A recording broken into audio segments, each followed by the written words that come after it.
Sir యూకేలో పెద్ద డాక్టర్గా ఉన్నారు మీరు. యెస్. వైసీపీ రంగు పూసుకోవాలని ఎందుకు అనిపించింది? ఇది అంటే కొత్తగా మనం అనుకోని హ్మ్. ఇందులోకి రావాలని డిసైడ్ అయింది కాదు. హ్మ్. సో బేసిక్‌గా మా నేపథ్యం వచ్చేసి మా సొంతూరు కడప జిల్లా ముద్దునూరు. హ్మ్. అండ్ చిన్నప్పటి నుంచి రాజశేఖర రెడ్డి గారిని చూసి పెరిగాను. జమ్మలమడుగు కాన్స్టిట్యున్సీ. జమ్మలమడుగు కాన్స్టిట్యుయెన్సీ. కానీ రాజశేఖర రెడ్డి గారు ఎంపీగా ఉండడం వల్ల హ్మ్. వారు మా ఇంటికి కూడా 2, 3 సార్లు వచ్చారు. ఆఫ్‌కోర్స్ ఏ ఎంపీ అయినా ఇంటికి వెళ్తారు, ఓట్లు అడగడానికి వస్తారు. అండ్ మా ఫాదర్ మా ఊర్లో లీడరు. సో మా ఇంటికి 2, 3 సార్లు వచ్చారు. And we used to listen a lot about Rajasekhara Reddy గారి లెగసీ. అంటే వారు ఎంత గొప్ప నాయకుడు అనేది అక్కడంతా చెప్తుంటే విని we use to get inspiration from him. And అది ఇంబైబ్ అయిపోయింది మనకు తెలియకుండానే మన మైండ్లో. అంటే ఇప్పుడు రాయలసీమలో కడప జిల్లాలో నేను చిన్నప్పుడు ఉండేది సినిమాలు ఉండేటివి. అండ్ సినిమా యాక్టర్లు అంటే ఎక్కడో ఉండేవాళ్ళు మనకు తెలియదు. Because no one came from our area. చాలా తక్కువ. అండ్ క్రికెట్ ఉండేది కానీ అప్పట్లో 4 నెలలకు ఒక టెస్ట్ మ్యాచ్, 5 నెలలకు ఒక టెస్ట్ మ్యాచ్ ఉండేది, ఎక్కువ ఉండేది కాదు. సో ఇంకా ఇంట్లో ఎక్కువ అంటే పల్లెటూళ్ళలో ఎక్కువ రాజకీయాలు మాట్లాడేవాళ్ళు. సో అలా నాకు తెలియకుండానే రాజకీయాలన్నది పార్ట్ ఆఫ్ మై లైఫ్ అయిపోయింది. అండ్ ఈ మధ్య నేను 2 ఇయర్స్ నుంచి యూట్యూబ్ పెట్టడం వల్ల అందరికీ నా పేరు తెలిసినొచ్చు. కానీ నేను వైఎస్ఆర్సీపీ కోసం 2011 నుంచి వర్క్ చేస్తున్నాను. అండ్ 2014 నుంచి అక్కడ కమిటీ ఫామ్ చేస్తే నేను ఇన్ఛార్జ్గా ఉన్నాను. ఇప్పుడు వైఎస్ఆర్సీపీ యూకే కన్వీనర్ని కూడా నేను. అండ్ ఏపీఎన్ఆర్టీఎస్ రీజనల్ కోఆర్డినేటర్ కూడా. సో నాకేంటంటే ఒకటి doing service to the party and trying to do good for the people of Andhra Pradesh. మనం చదువుకున్న వాళ్ళము. అంటే వైసీపీలో మీకు నచ్చింది ఏంటి? పర్టికులర్గా ఒక మీకు మిమ్మల్ని ఇన్స్పైర్ చేయాలంటే, మీరు అన్ని వీడియోస్ చేయాలంటే అంత ప్రోగా మీకు నచ్చింది ఏంటి? అంటే పర్టికులర్గా వైసీపీ కానీ జగన్ కానీ. జగన్ గారి పరిపాలన it makes my job easy. నేను ఏదైనా చెప్పాలనుకున్నప్పుడు నేను ఎక్కడ కానీ అబద్ధాలు చెప్పను, లేకపోతే అది జరిగిండొచ్చు, ఇది జరిగి ఇట్లా మాట్లాడను. ఏమన్నా కానీ మనం ఎవిడెన్స్ చూసి మాట్లాడతాం. అండ్ మాకు జగన్ గారు ఇచ్చిన గొప్ప గిఫ్ట్ ఏంటంటే what ever he does it straight forward. ముసుగులో గుద్దులాట్లు ఉండవు. సో నాకు ఏదైనా చెప్పాలనుకున్నా నేను స్ట్రైట్ ఫార్వర్డ్గా చెప్పగలను. అండ్ నాకు జగన్ గారిలో నచ్చింది కూడా దట్ స్ట్రైట్ ఫార్వర్డ్నెస్. పేదవారికి మంచి చేయాలి, పేదవారి కోసం నేను పనిచేస్తాను, ఏదో నాకు పేరు తెచ్చుకుందామనో లేకపోతే అధికారంలోకి వస్తే మా వాళ్ళంతా సంపాదించుకొని కోటీశ్వరలో ఇట్లా కాదు. కానీ మీరు వైసీపీ పరగా చేయడం ఒకటి పేటీఎం బ్యాచ్ అని మీకు ఒక నేమ్ వస్తుంది. ఇంకోటి మీరు వైసీపీ ఎమ్మెల్యే కంటెస్ట్ అయిపోతున్నారు ఎక్కడి నుంచో అక్కడి నుంచి అనే ఒక ఇది కూడా కేవలం టికెట్ కోసం చేస్తున్నారనే ఆరోపణలు ఏ విధంగా చూస్తారు మీరు? ఇప్పుడు we can stop what others say Manoj. 100 మందిలో 90 మంది మంచిగా చెప్పొచ్చు, 10 మంది చెడ్డగా చెప్పొచ్చు. లేకపోతే 90 మంది చెడ్డగా చెప్పొచ్చు, 10 మంది మంచిగా చెప్పొచ్చు. We can never stop them. But I have very good. మీరు 24 ఎలక్షన్స్ ముందే వచ్చారు కదా బయటికి. ఎంతకు ముందు వరకు తెలియదు.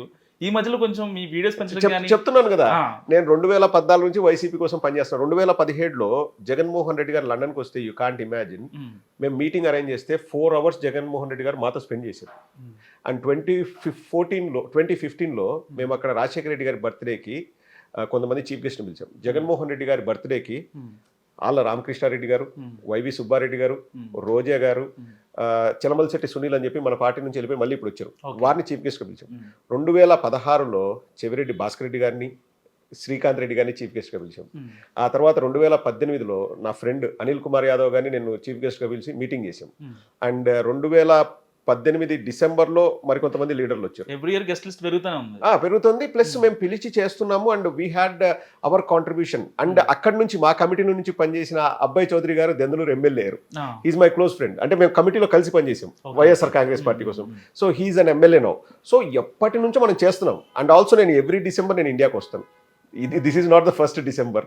అండ్ ఇప్పుడు ఏంటంటే 10 మందికి తెలియడం వల్ల అందరూ ఏమనుకున్నారంటే ఎందుకు వచ్చాడు, లాస్ట్ మినిట్లో ఎందుకు వచ్చాడు అంటే సీట్ కోసం వచ్చాడు, సీట్లు అడగడానికి వచ్చాడు. ఎవరో ఏమో కానీ మీ జమ్మలమడుగు ఎమ్మెల్యే సుధీర్ రెడ్డి ఎంతో భయపడుతున్నాడు, బయటికి చెప్పట్లేదు.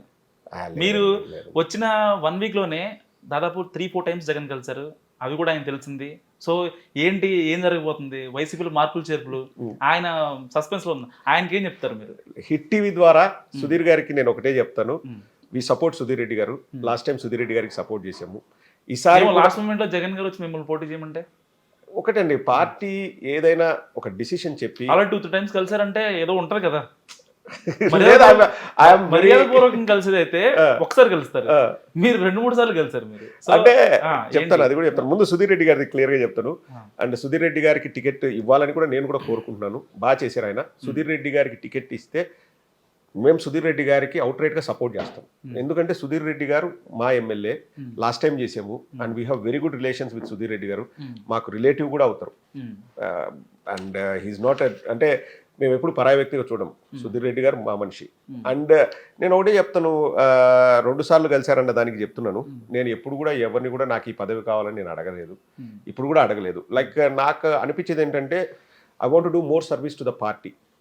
అంటే ఇప్పుడు పార్టీలో మళ్ళీ మనం ఇన్స్పిరేషన్ తీసుకోవాలనుకుంటే say for example Sajjala Ramakrishna Reddy garu ఉన్నారు, ఎప్పటి నుంచో పార్టీకి లాయల్గా ఉన్నారు. వారికి ఏం పదవి ఉంది అంటే అఫ్ కోర్స్ పార్టీ వచ్చిన తర్వాత అడ్వైజర్ టు ద గవర్నమెంట్ అయ్యారు, కానీ ఆయన సకల శాఖల మంత్రి కదా సార్ ఆయనకి. అంటే see that's exactly what I'm saying.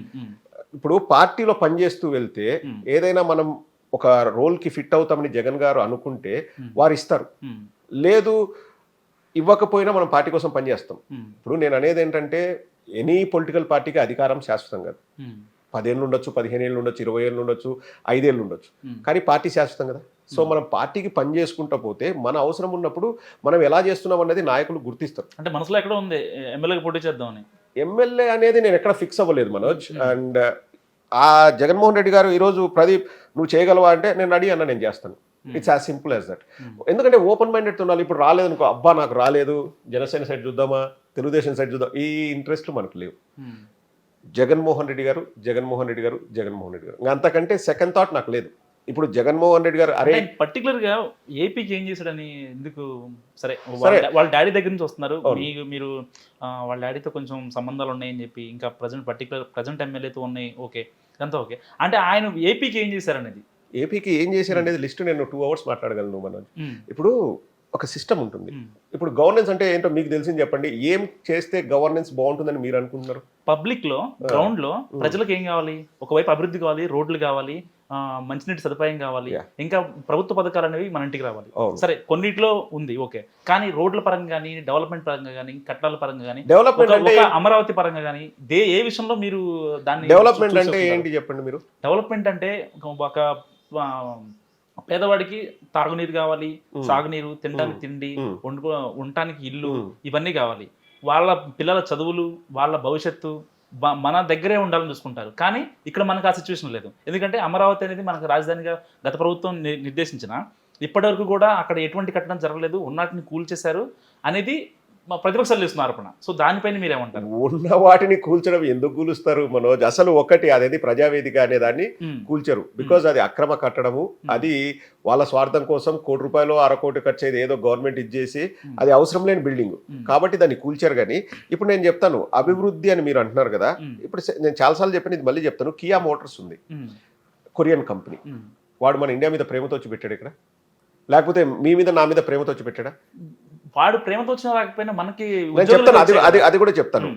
ఉద్యోగాలు వచ్చాయి, ఎస్ ఐ ఫైన్, నేను దాన్ని అభివృద్ధి అనను. It's a part of development అంతే, అది అభివృద్ధి కాదు. బిజినెస్ జరిగితేనే కదా.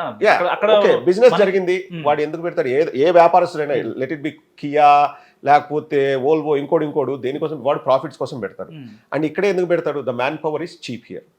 నేను యూకేలో ఉన్నాను, నేను చెప్తున్నాను కదా, ఒక నర్స్కి నేను ఆల్మోస్ట్ మంత్లీ 2 lakhs పే చేస్తాను. ఇక్కడ ఒక నర్సుకి ఎంత వస్తుంది మీరే చెప్పండి. అంటే ఇప్పుడు మీరు అన్నారు అది వాళ్ళు ఇక్కడికి వచ్చింది, వాళ్ళు ఇక్కడ లొకేట్ చేసింది, ఇక్కడ మ్యాన్ పవర్ చీప్ అన్నారు. సరే మరి ఈ 4 ఏళ్లలో ఇంకా అంతకన్నా ఎక్కువ కియాలు రావాలి కదా? అవును, వచ్చింది కదా. పెప్పర్ మోషన్ 4650 కోట్లతో పెప్పర్ మోషన్ ఫ్యాక్టరీ ఇప్పుడు మన పుంగనూరులో స్టార్ట్ చేస్తున్నారు. అంటే ఈ 4 ఏళ్ళు, గడిచిన 4 ఏళ్ళు ఎలక్షన్స్ ముందు అది కూడా నేను ప్రతిదీ స్టెప్ బై స్టెప్ ఎక్స్ప్లెయిన్ చేస్తాను మనోజ్. నేను డెవలప్మెంట్ ఆస్పెక్ట్ లో చెప్తున్నాను. డెవలప్మెంట్ ఆస్పెక్ట్ లో 17 మెడికల్ కాలేజ్ కడుతున్నారు, 5 మెడికల్ కాలేజ్ స్టార్ట్ అయ్యాయి. Is it not development? And నాడు నేడు కింద స్కూల్స్ భవిష్యత్తు మారుస్తున్నారు. ఇప్పుడు మీరు అసలు ఒకసారి ఆలోచిస్తే మీరు కూడా ఆశ్చర్యపోతారు. How much salaries we are paying to the government teachers. Private స్కూళ్ళల్లో 10,000 15,000 పనిచేస్తున్నారు, గవర్నమెంట్ స్కూళ్ళల్లో ఆల్మోస్ట్ 1,20,000 పే చేస్తున్నారు. Such a waste of resources. ఇప్పుడు గవర్నమెంట్ టీచర్ వాళ్ళ పిల్లలు కూడా అవునన్నా కాదన్నా మీకు కూడా తెలుసు ఇక్కడ బాగా పరిస్థితి, ప్రైవేట్ స్కూళ్ళలో చదివిస్తున్నారు. వై? ఎందుకు మనం శాలరీస్ ఇచ్చి, ఇప్పుడు మా ఊర్లో 10 మంది టీచర్లు ఉన్నారంటే మంత్కి 10 lakhs ఖర్చు పెడుతుంది government. Yearly almost 1 crore rupees శాలరీస్కి, అంటే మెయింటెనెన్స్ కాదు, ఓన్లీ శాలరీస్ ఖర్చు పెడుతుంది గవర్నమెంట్. కానీ 10 మంది పిల్లలు ఆ స్కూల్లో ఉంటే ₹1 కోటి నువ్వు టీచర్లకు ఖర్చు పెడితే 10 మందికి నువ్వు చదువు చెప్తే is it the government money used in the best way? No. ఆ గవర్నమెంట్ రిసోర్సెస్ అన్ని వేస్ట్ అవుతున్నాయి. చంద్రబాబు నాయుడు గారు ఏం చెప్పేవారు? మీరు ప్రైవేట్ స్కూళ్ళలో చదివించండి, విద్య మా బాధ్యత కాదని చంద్రబాబు నాయుడు డైరెక్ట్ చెప్పారు. కానీ జగన్మోహన్ రెడ్డి నాడు నేడు కింద రూపురేఖల్ని మార్చేసి, ఆ స్కూల్స్ రూపురేఖలు మార్చేసి అందులో మంచిగా ఫెసిలిటీస్ పెట్టి ఫుడ్ ఇచ్చి వాళ్ళకి బట్టలు ఇచ్చి shoe like everything he's providing and laptops iPads ఏవో అన్నీ కూడా ఇచ్చేసి సో ఆ సిస్టమ్ని బాగుపరుస్తున్నారు. ఇప్పుడు నెక్స్ట్ 5 yearsలో అక్కడ చదువుకున్న వాళ్ళు ఉద్యోగాలు తెచ్చుకుంటే వాళ్ళ ఫ్యామిలీస్ డెవలప్ అవుతాయి. Is that not development? నేను చెప్తున్నా, డెవలప్మెంట్కి నిర్వచనం ఫస్ట్ నుంచి ఏంటంటే ఒక చట్రంలో ఇరుక్కోలేలా చేశారు మనల్ని. లైక్ ఒక పిచ్చి మైండ్ సెట్తో ఏదో ఒక ఫ్యాక్టరీ వచ్చింది అబ్బబ్బబ్బబ్బ డెవలప్మెంట్. బికాస్ ఫ్యాక్టరీ వచ్చిందంటే మనల్ని స్లేవ్స్ లాగా వాడుకుంటున్నారు. They are using our power, they are using our skills, they are using our energy, everything. They are making money and they are taking it to Korea. అది development కాదు. It's a part of development. Yes, employment వరకు వచ్చిందని నేను ఒప్పుకుంటాను. But దాని development అంటే Kia Motors అనంతపురంలో వస్తే ఇచ్చాపురంలో ఏం డెవలప్మెంట్ అవుతుంది మీరు చెప్పండి.